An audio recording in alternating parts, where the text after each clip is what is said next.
Gampangnya gini, ketika lu baru lahir, sebelum lu balik, lu Islam. Ketika lu baru lahir, Feren baru lahir nih, sampai Feren balik berpikir, bisa berpikir ya udah mens lah, kira-kira gitu ya. Nah itu Feren Muslim. oh, Makanya ketika misalnya Feren masuk Islam itu bukan masuk Islam tapi balik ke Islam. jadi ibaratnya kita semua adalah Islam. Betul, dalam pandangan agama Islam ya. Dan termasuk Yesus juga termasuk Yesus Islam dalam pandangan kita, tapi dalam arti luas ya.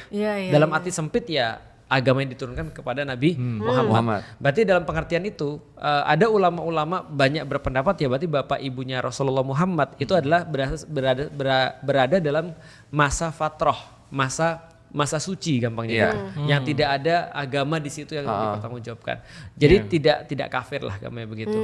Nah, kalau kita balik lagi ke sini berarti kita bisa lihat sebenarnya kalau dalam kasus bias itulah yang menjadi tugas seorang ulama untuk menjelaskan Islam. Karena kafir aja baru keluar 12 tahun apalagi perintah jihad.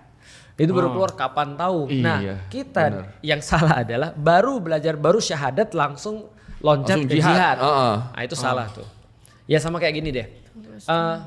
Di dalam pelajaran fisika misalnya, dalam pelajaran fisika itu langsung biologi misalnya ada langsung mengenal alat kelamin laki-laki dan alat kelamin perempuan. Gimana coba kalau orang belum belajar apa-apa belajar langsung alat kelamin. Biologi bab 1 reproduksi. Iya kan dia jadi pikir wah mau bereproduksi nih, kan gitu kan ya. Oh ini tutorial nih. Nah tutorial. Gitu. Tapi kalau dia pelajari sebelumnya dulu tentang origins of life, tentang bagaimana manusia, dia melihat pelajaran reproduksi itu as a part of pelajaran biologi yang bukan dia harus begitu gitu maksudnya. Tiba-tiba belajar reproduksi berarti nyuruh reproduksi gak gitu. Nah makanya di dalam Islam itu contoh misalnya ada kata-kata bunuhlah mereka, qatiluhum misalnya, aina thaqiftumuhum, dimanapun kalian menemukan mereka, itu adalah ada konteksnya.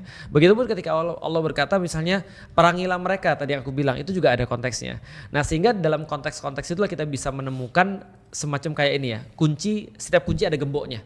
Jadi tidak bisa satu kunci untuk semua gembok, kira-kira begitu. Berarti benernya aturan Islam itu tiap tahun regenerasi ya? Nah sebenarnya tidak tiap tahun sih, tapi ada tiap tahunnya. Iya. Maksudnya Ada fase adjustment. Bisa disesuaikan kan?